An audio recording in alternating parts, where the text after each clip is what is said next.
This is Litigating History. In this video, we're going to take a deep dive into the historical record of a discrete historical fact that is highly disputed to see where the weight of the evidence takes us. In this video, we're going to look at the Battle of Nijmegen on September 17, 1944, and the performance of General James Gavin, commanding officer of the American 82nd Airborne Division.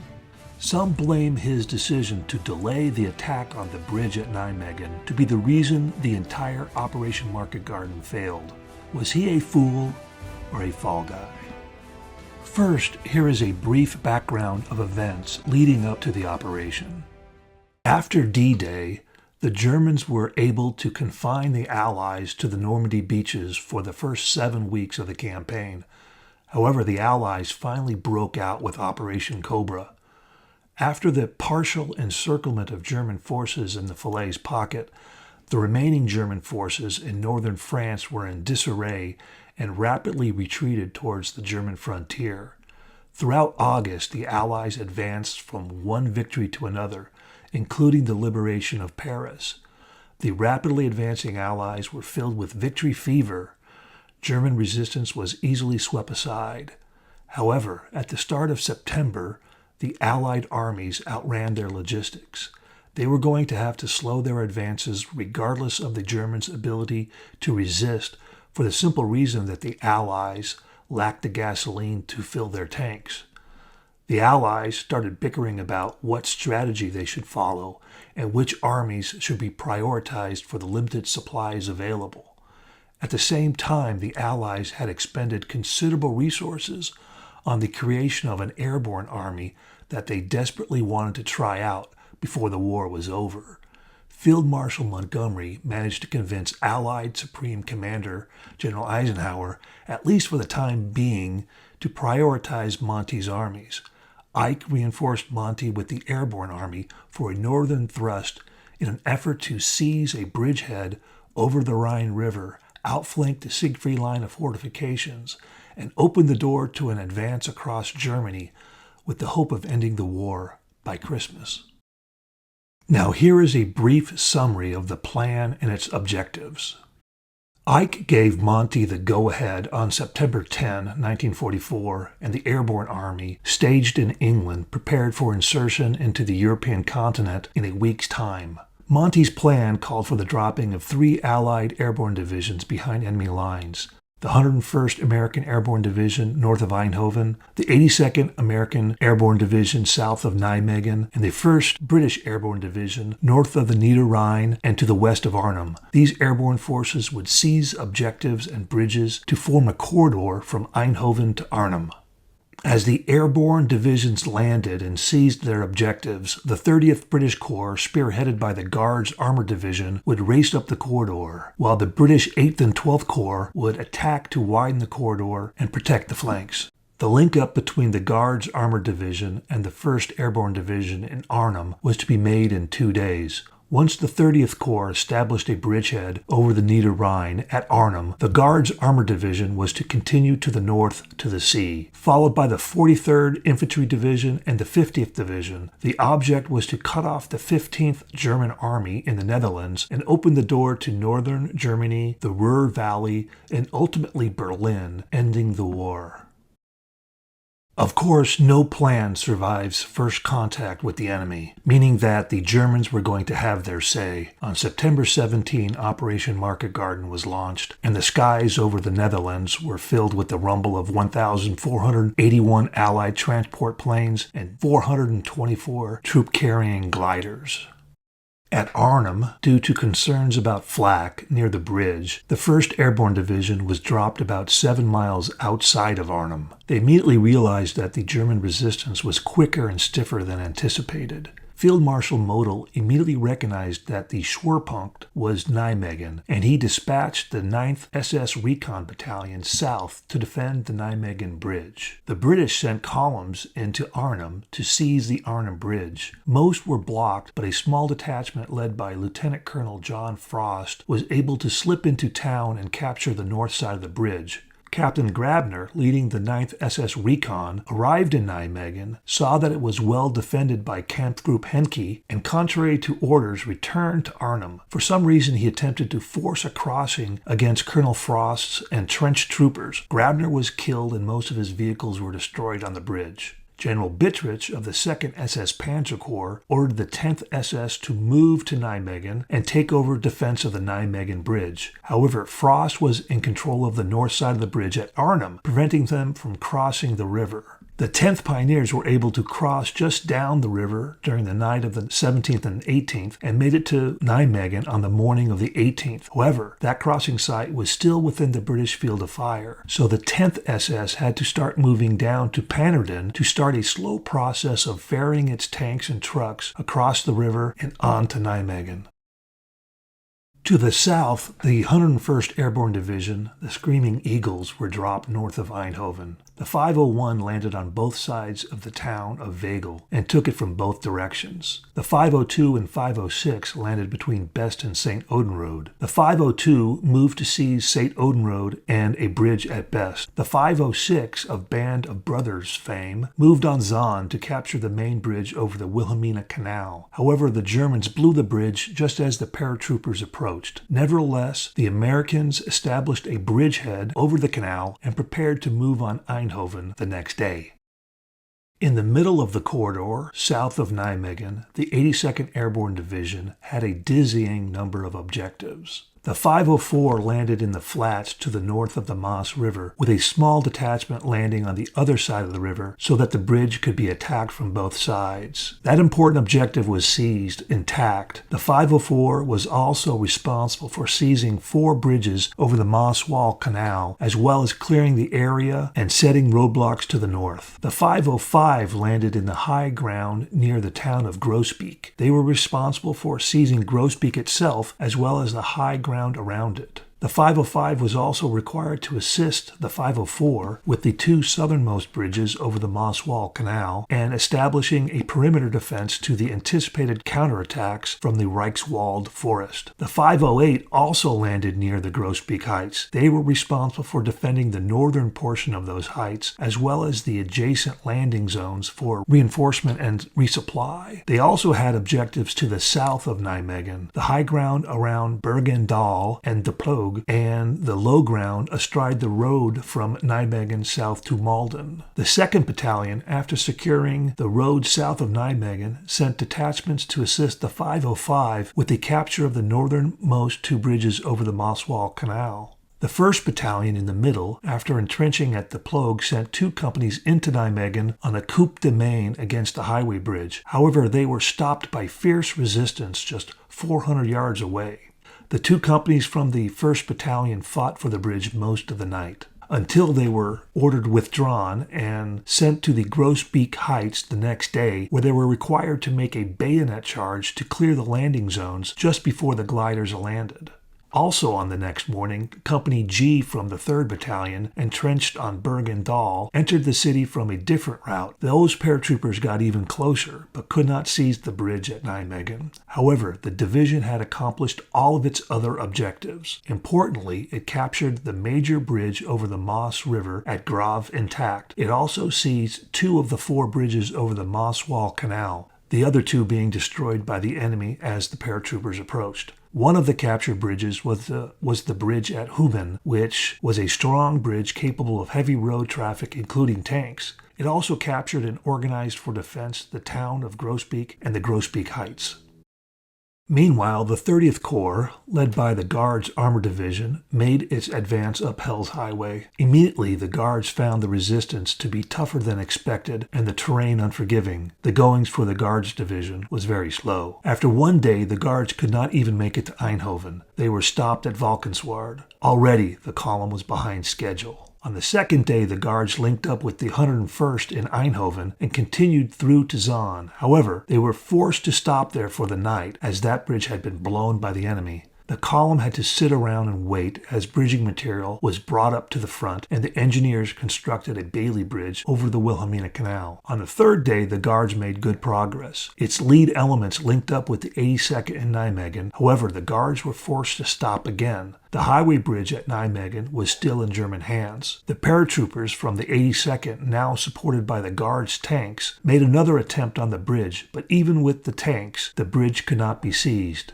During the night of the 19th, General Gavin, along with General Horrocks, commanding general of the 30th Corps, devised a desperate plan of attack. Elements of the 504 would cross the wall in canvas boats and attack the bridge from the north side, while the south side was assaulted by the 505 and the tanks of the Guards Division. The attack was delayed until afternoon, while the boats were brought up the road. But once the boats arrived, the paratroopers, acting like amateur Marines, bravely if not foolhardily, paddled their way over the wall in broad daylight and under heavy enemy fire. Suffering heavy casualties, they reached the other side and unhinged the German defense, and the tanks of the Guards were able to force themselves over the bridge. After seizing the bridge, it was late in the day, but there was still time to resume the advance to Arnhem. However, the 30th Corps was strung out all along Hell's Highway, which was regularly being cut by German counterattacks, halting all traffic for extended periods of time. The 43rd Infantry Division, needed to support the Guards' tanks, was still backed up in the column. So the Guards Division drank tea, played soccer, and waited until the advance could resume. All the while, the situation in the north, in Arnhem, was going from bad to worse.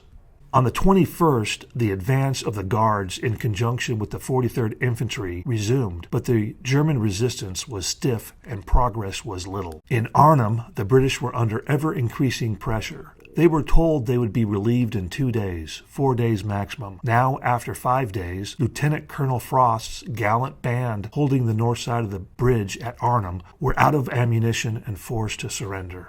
However, there was also a break in the weather, and the Polish brigade, led by the volatile General Sosabowski, was finally able to make their drop. Due to deteriorating circumstances, their drop zone was changed to Drill. After that, all efforts to advance further towards Arnhem were unsuccessful. Supplying a corps along a single road subject to being cut by counterattacks was difficult, and the Germans' resistance by the 10th SS Panzer Division was far fiercer than expected. 30th Corps could make no headway towards Arnhem, but they were able to sidestep the resistance and link up with the Poles. By now, the 1st Airborne was merely a shadow of its former self. The Allies contemplated whether to reinforce or to evacuate north of the river. Ultimately, the tough decision was made. On September 25 through 26, the remnants of the 1st Airborne were withdrawn. Of approximately 10,000 troops committed north of the river, only about 2,400 were safely evacuated. The 1st Airborne was so damaged that it was never fully reconstituted, and the Allies could not capture Arnhem until April of 1945. It was a bitter defeat, coining the term "a bridge too far." The war would not be over by Christmas. Montgomery's northern thrust would no longer be prioritized, and the Allies had to look forward to hard attritional fighting in the Scheldt Estuary, in Lorraine, in the Vosges Mountains, in Hurtgen Forest, and eventually in the Ardennes as well. Victory fever was replaced with the sober reality of many more months of war and death.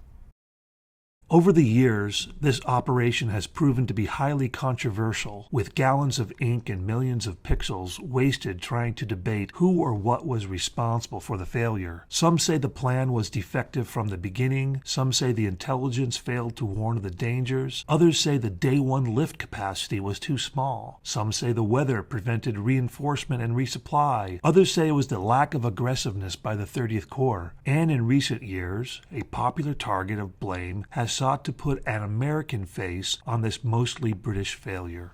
American General James M. Gavin was the commanding officer of the 82nd Airborne Division. He and his division were tasked with seizing the highway bridge at Nijmegen. The argument goes as follows.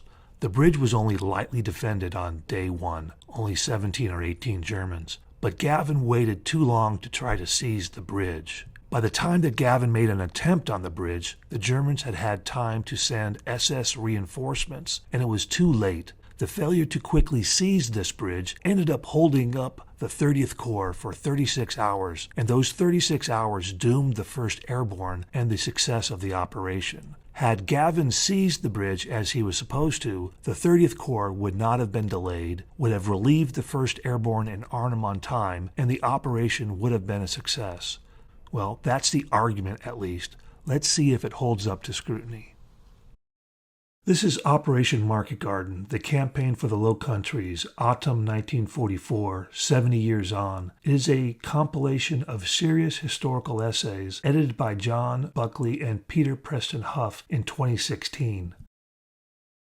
Chapter 6 is an essay by historian Russell A. Hart about the mobilization of the German replacement army and how it managed to defeat the Allies in Operation Market Garden. I do not intend to pick on Mr. Hart, but this is a good example of the revisionist history seeking to pin the blame for the failure of Operation Market Garden on General Gavin.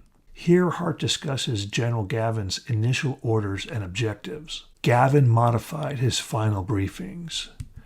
Gavin shifted emphasis. Gavin de-emphasized. And Gavin erred. It is abundantly clear from Hart's use of language that he is pinning the blame for the decision to not go after the Nijmegen Bridge immediately upon landing squarely on Gavin's shoulders. Gavin made this decision. Sure, Gavin's boss, Corps Commander Frederick Boy Browning, assented to Gavin's decision, but it is clear Hart's assertion is that this was Gavin who decided to de-emphasize the Nijmegen Bridge. This is a serious piece of historical literature. It is well researched, and Hart did a great job of going through the archives to support his findings concerning the mobilization of the German replacement army. Similarly, his assertion that it was Gavin's decision to de-emphasize the bridge is supported by a footnote with 3 sources. So let's check those sources.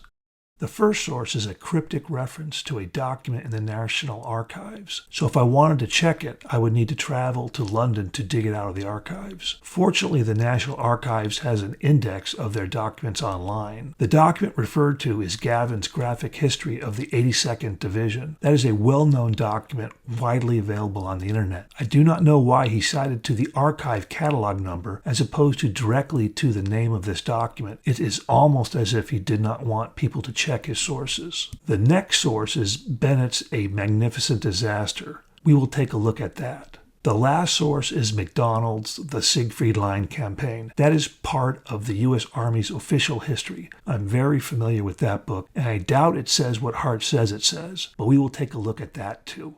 This is Gavin's A Graphic History of the 82nd Airborne Division, the document Hart cited from the National Archives. This document has maps and graphs and a brief narrative. It appears to be a wartime or shortly thereafter prepared report on the 82nd's activities during Operation Market Garden. This video is going to show and discuss various documents, so feel free to pause the video at any time and read the context. I'm going to try to show my work. This excerpt shows the actual language from the division's orders, listing its numerous and far-reaching objectives. As you can see, the division was in fact tasked with seizing and holding the highway bridge across the Wall River at Nijmegen. So far, so good. However, the 82nd was tasked with numerous other objectives. This document says nothing about how the various objectives were to be prioritized. It certainly does not support an assertion that General Gavin, as opposed to his direct superior, General Browning, made the decision to deprioritize the bridge at Nijmegen. This is David Bennett's A Magnificent Disaster, the second source cited by Hart for the proposition that Gavin, as opposed to Browning, made the decision to not go for the Nijmegen Bridge immediately. Here is the portion of the book relied upon by Hart. The first thing I notice is that this is casual history. That is no criticism, it's just an observation that this book does not have end or footnotes. So it is impossible to determine where he got his information. It is impossible to check his work. However, does Bennett agree with Hart's assertion that Gavin, as opposed to Browning, made the decisions concerning the Nijmegen Bridge? Bennett says that Browning made it imperative and a condition of further operations that the high ground be secured first. The Nijmegen Bridge was not to be assaulted until the other objectives secured. The Nijmegen Bridge was a tertiary objective. Gavin did not criticize Browning's assault plan. This source does not support Hart's assertion that Gavin, as opposed to Browning, made these decisions. In fact, it says the exact opposite. Browning made the decisions, not Gavin. Gavin agreed, but the decisions were Browning's. Why did Hart do that? Why did he flip Bennett's assertion 180 degrees? And this is as you would expect it. Browning was the corps commander and Gavin's boss. You would expect Browning would set the objectives and the priorities for those objectives for Gavin, and Gavin would be responsible for executing those priorities. This is Charles MacDonald's The Siegfried Line campaign. It is Hart's third source for the proposition that Gavin made the decision to deprioritize the bridge. This detailed history was first published in 1963 by the Center of Military History, United States Army. It is part of the Green Book series and is the Army's official history of the Second World War. This book's factual assertions are usually supported by footnotes to primary sources. In this excerpt, MacDonald quotes Browning's formal order as stating that the capture and retention of the Grosbeak Heights was imperative. And MacDonald cites to Browning's operational instruction number 1, so it sounds like Browning made the Grosbeak Heights the top priority. According to Gavin, his staff was given clear and emphatic instructions to not attempt to seize the bridge until all other missions had been successfully accomplished and the high ground was secure. Again, according to Gavin, Browning made the Nijmegen Bridge not only not the top priority, but the lowest priority. However, this is Gavin speaking. Can we really trust him to tell the truth? Does he have any contemporaneous evidence to support this assertion? In 1974, Cornelius Ryan published his famous nonfiction novel, A Bridge Too Far, about the Market Garden operation. He and his team performed extensive research for the book and interviewed many of the participants. General Gavin cooperated with Ryan and provided him with documents from the 82nd Airborne's records. Much of Ryan's research material is available online for free from Ohio University Library. It is an amazing resource. This document was among Ryan's research papers. It is a report prepared in October of 1945 by Lieutenant Colonel John Norton, Assistant Chief of Staff of the G3 Section for the 82nd Airborne Division. The document recounts daily events for the period from September 10 through September 17, 1944, the planning stage for Operation Market Garden. One would assume that this report would have been prepared shortly after the war from G3 journal entries. It was not prepared until October of 1945, more than a year after the battle, but they were busy fighting a war, so the delay in preparing a typewritten report might be understandable. On September 16, the report details a meeting between Gavin and Browning, where in fact Browning did direct Gavin to not attempt to seize the bridge until after all other missions are accomplished and the high ground is secured. Of course, this document could be lying. It was prepared a year after the events it purports to record, so anybody could say anything after the fact. That is true, but it is also a source, a primary source, prepared by an actual participant in the events recorded not too long after those events, relatively. It was not prepared by Gavin, but rather by someone else who was willing to sign his name to the report.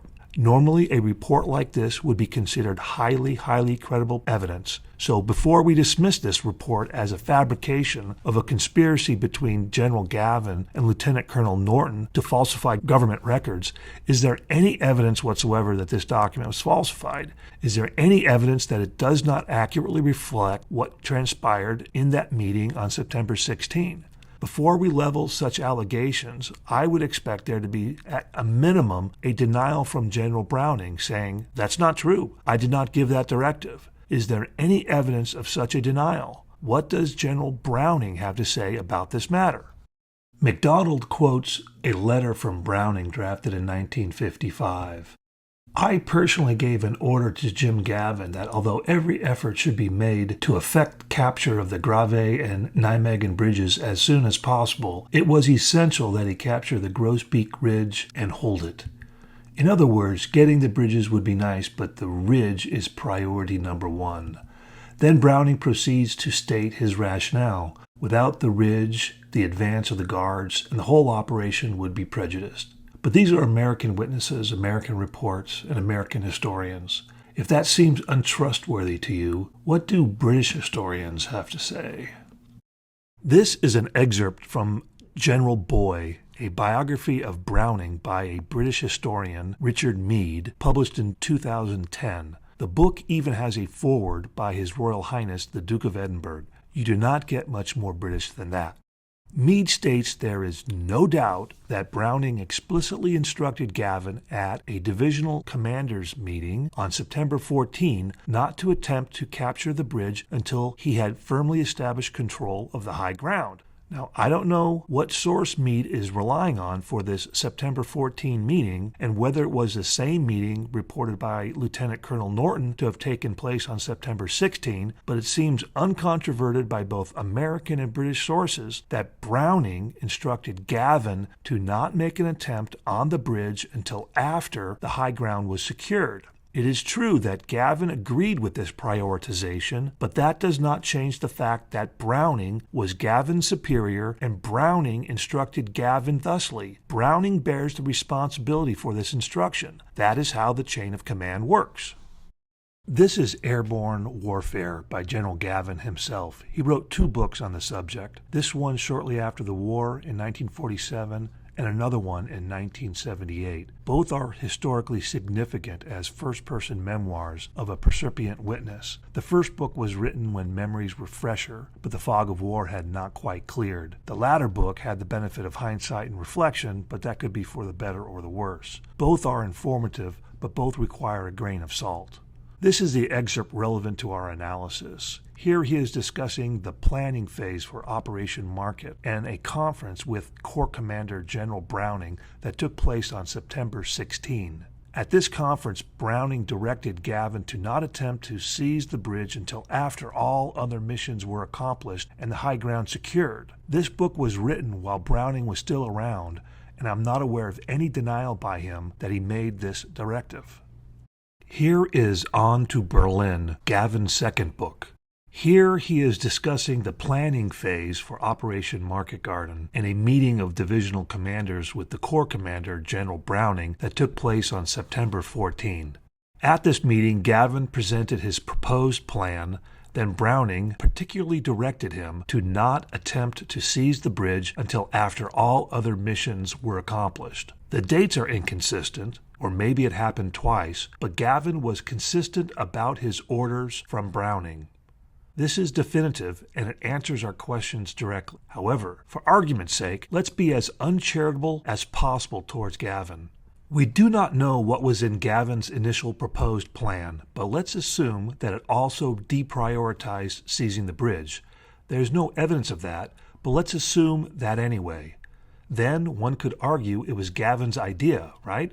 However, it is without question that this proposed deprioritization would have been communicated to Browning at this meeting, whether it took place on September 14 or September 16. The point is that Browning would have been aware of Gavin's plan, and by assenting to it, as his superior, Browning would have become primarily responsible for it. As a divisional commander, Gavin's responsibility was primarily focused on his division.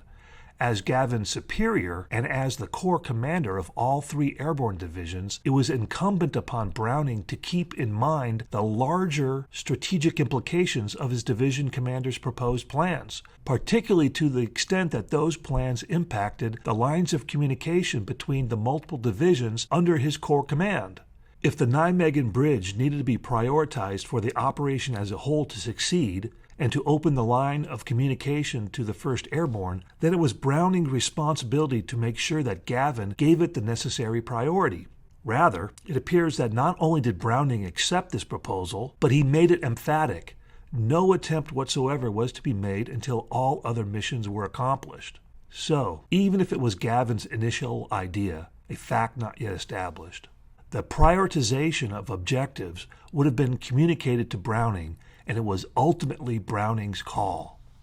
In fact, Browning apparently prioritized the Grosbeek Heights so much more than the Nijmegen Bridge that he called off a planned attack on the bridge devised by Gavin for the night of September 1819. According to MacDonald, on the 18th, the day after the landing, Browning requested a plan from Gavin to seize the bridge. Remember, Browning landed with the 82nd and set up his Corps headquarters right outside of Grosbeek, so it was no exaggeration to say that Gavin had his immediate superior looking over his shoulder throughout this entire battle. Anyway, during the afternoon of the 18th, Gavin proposed to Browning a strong plan of attack on the bridge from two directions during the night of 1819 with a battalion and a regiment.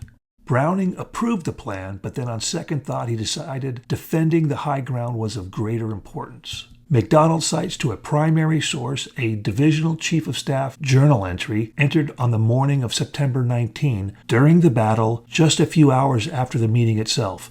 This is very, very strong evidence that this meeting took place. So even after the initial landing and after the failure to secure the bridge on the first day and the first night, Browning still considered the bridge a tertiary objective. He called off a strong night attack proposed by Gavin, which, if successful, would have secured the bridge before the Guards Armor Division would have reached Nijmegen. So why would Hart so confidently assert that it was Gavin's decision when his sources say the exact opposite? Was it a mistake or intentional? It really doesn't matter. The effect is that Hart's serious history will be used as a source to other serious histories, and a falsehood will be injected into the historical record. Before you know it, YouTube historians will be making videos confidently asserting that the failure of Operation Market Garden was all Gavin's fault. Gavin, as a simple divisional commander, was relatively low in the chain of command. He was responsible for his tactical operations, but the broad strategic decisions were the responsibility of his superiors. So how did his superiors view his performance? If they had tasked Gavin with securing the bridge, and he failed to do so, and if that failure caused a delay which resulted in thousands of elite British paratroopers dying or being marched off into captivity, you would think his British superiors would be less than complimentary. Well, here's an AI video based on a real photograph of Monty actually awarding Gavin with the Distinguished Service Order, a high British military decoration awarded for distinguished service and gallantry in action around Nijmegen. Monty was apparently more than satisfied with Gavin's performance. General Horrocks was the commander of the 30th Corps. It was his column that was delayed at Nijmegen. He worked with Gavin on the successful assault on the bridge on September 20. What did he think of Gavin and the performance of the 82nd Airborne on the first day of operation? In his own book, he recounted all of the objectives that the 82nd managed to secure, and even though they did not initially secure the Nijmegen Bridge, he still thought their performance was truly magnificent. This is Tim Saunders' Nijmegen, a very good history of the Battle of Nijmegen, coupled with travel advice on how to visit the battlefield. He reports on the first meeting between Gavin and General Miles Dempsey, commanding officer of the 2nd British Army. Dempsey said he was proud to meet the commanding officer of the finest division in the world. That might be a slight exaggeration, but it does not sound like something someone would say about the guy who just lost a battle for the British Army. Finally, what did Browning have to say about Gavin? Browning was Gavin's direct superior. Certainly if Gavin had modified Browning's directive concerning the bridge resulting in the failure of the operation, Browning would have some criticism of Gavin, right? Going through the Cornelius Ryan collection of documents, one of the more interesting series of documents is the back and forth correspondence between Ryan's researchers and Browning's widow. They were pestering her for some personal detail about her deceased husband that they could use to humanize him in the book. She was trying to be polite and helpful, but she obviously was not with him at this time and did not have anything to give them. She tried to refer them to people she thought might help, but she just did not have anything for them. Then, on the bottom of her letter, she added a handwritten postscript. P.S. I remember my husband had high regard for Jim Gavin. So, more than 20 years after the war, the only thing that Browning's widow could remember from this time period was that her husband thought that Gavin was a stud. The entire British chain of command had nothing but compliments for the handsome American. So, was General Gavin responsible for the decision to de-emphasize the bridge at Nijmegen as a day one objective? No, not even close. Anyone asserting that is either ill-informed or trying to convince you of something that is not true. It simply is not how the chain of command works. Browning was Gavin's boss. his corps commander. The prioritization of a major strategic objective, necessarily forming the link between two of Browning's subordinate divisions, was Browning's call. I do not believe he could delegate such a decision to Gavin even if he wanted to. This call was Browning's responsibility. So even if Gavin had been the one who decided to de-emphasize the bridge, it still would have been Browning's fault because it was his responsibility. He should have corrected Gavin. But that is beside the point, because the weight of the evidence is that Browning did make this decision. It was Browning who made the Grosbeek Heights the highest priority and the Nijmegen Bridge the lowest priority. So if it is your belief that this decision was the reason for the failure of the operation, then your blame must fall on Browning, not Gavin. If you disagree, let me know in the comments. If you have a source that refutes my conclusions, I'm more than willing to be proven wrong. I plan on making some other videos if there's interest. Here are some other contentious historical issues surrounding Market Garden that will need to await until a future video. Was Browning's decision to de-emphasize the bridge the right decision to make given the intelligence available? Could the operation have succeeded if the bridge had been prioritized? Did Gavin order one of his regimental commanders, Colonel Lindquist, to make an immediate attack on the bridge? Was there a misunderstanding about this order? Or did Gavin fabricate the order after the fact? Or are historians seeing a misunderstanding that did not really exist? Were the Dutch at Nijmegen patriots assisting the Allies? Or is it more complicated than that? The common understanding is that the bridge was only lightly defended by just 17 or 18 Germans, but SS reinforcements arrived at the nick of time to stop the 82nd's belated attempt to take the bridge. Is that true? What were the bridge defenses? When did the SS reinforcements start to arrive? And then there are a couple broader issues about the Western Front as a whole. The broad front versus the narrow front strategy debate, and of course, why did the Americans detest Monty? These are just a few of the topics I'd like to get to at Litigating History to see what the weight of the historical evidence tells us. See you later.